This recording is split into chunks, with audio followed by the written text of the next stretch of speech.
салом дӯстони азиз, ҳамватанони гиромӣ. ҳоло мо дар шаҳри Истарафшан, шаҳри бостонии Истарафшан ва дар қалъаи Муғ қарор дорем. қалъаи бостонии Муғ яке аз қадимтарин қалъаҳои Тоҷикистон мебошад. хуб таърихашро дақиқ таърихнигорон ҳастанд дар ин ҷо, мо сабт мекунем дертар, вале ҳатто худи Искандари Мақдунӣ барои пас аз шунидани овозаҳо ва хеле дар як мавзеъ зебо будани ин қалъа барои забти он ҳуҷум меорад. Инчунин ҳамин хел ривоятҳо ҳаст ки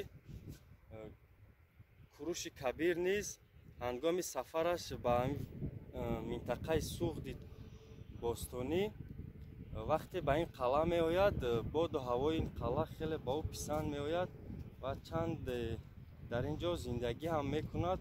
аз ин лиҳоз замоне ин минтақа Киропол ном доштааст. ҳоло низ меҳмонхонаи ин ҷо бунёд карданд ки Киропол ном дорад. ҳоло меравем ба дохили қалъа ва ба шумо нишон медиҳем. ин дарвозае ки аз чӯб дастӣ коркард шудааст. ин чӣ қадар нақши нигори зебо дорад, ҳамон орнаментҳои замони ориёист.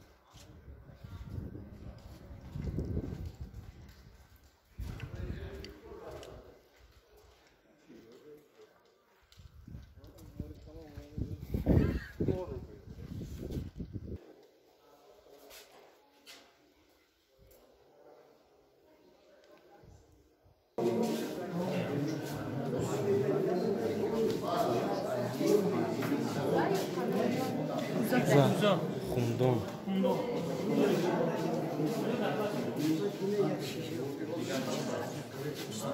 و در عرفه سال 2010 در لایحه‌ای که با دستور جلسه پیشوای ملت از دیگر از نو برقرار کنی قلعه مغ به میان آمد. در اینجا از طرف اکادمی یعقوب شاه یعنی خبر یافت شد که دو دولت خبر تاریخ شهر رو به 7000 سال پیشتر معین میکنند. خبرم هست.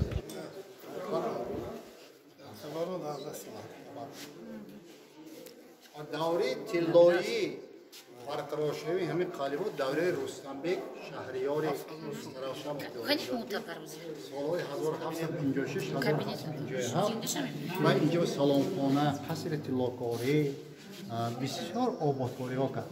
لیکن از طرف امیر نصرالله وقتی که کشته شد، امیر نصرالله میگه که من دانم که این آبادکار بود است، نمیکشته. باز جنگ و جدال، باز جنگ های پیاده باز از قلعه ویران میشد. فقط سال 2007 در 2008 با معنای کارش آباد شد. و امروز باز کافتگاه دوام دارد. کافتگاه ها من اینا خود راهبری همه قلعه میگویند چی چیزها با وجود نیست. من 4 ماه هست که در اینجا من دیرکتری همین قلعه مغ هستم. اصلا من خودم شرقشناس، لیکن زیاده از 20 سال حیات در حفظ امنیت صرف کردم. من پالتونیک امنیت و از روزی که من تعیین کردم، من نزد خود مقصد گذاشتم که اون تاریخی بزرگی خلق ما که متاسفانه در وقت ساختن همین آمفی‌تئاتر بزرگی خوب داشته شد، همین ما اقلا یکون جزئیاتش پیدا کنیم تا که سیاح‌های خارجی آمده بینن که در اینجا مثلا یکون چیزی از قدیم مونده وجود دارد. متاسفانه بعد از اینکه همین آمفی‌تئاتر ساختن، خارجی‌ها وقتی که میبینن که آمفی‌تئاتر خاصی ملت شما نیست و در اون جا اون نقطه تاریخی دیگه نمونه است بغیر از اون بازیافتایی که در اینجا است. بنابراین ما غیرت کردیم، کوشش کردیم، دویدیم توختیم با حجت‌های یافتیم، شاهدای یافتیم و شکر خدا که من 15 آگوست همین سال ما همین گذرگاه زیر زمینی میگم همین ما کشف کردیم در یک قسمتی بیرونی آمفی‌تئاتر.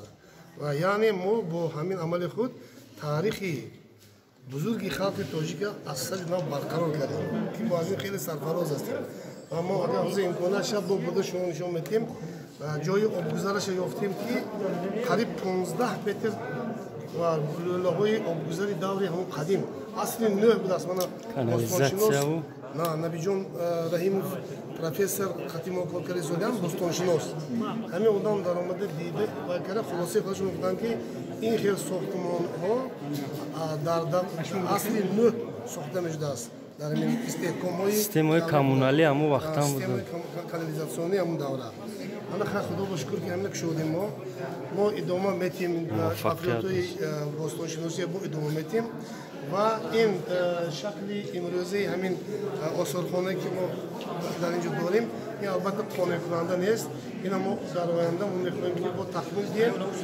و یک جای زیبا تبدیل کنیم که تمام سیاحان دنیا آمده دیده یعنی یک جای تماشاگاه شد Bunu da kumara ne anlatıyor?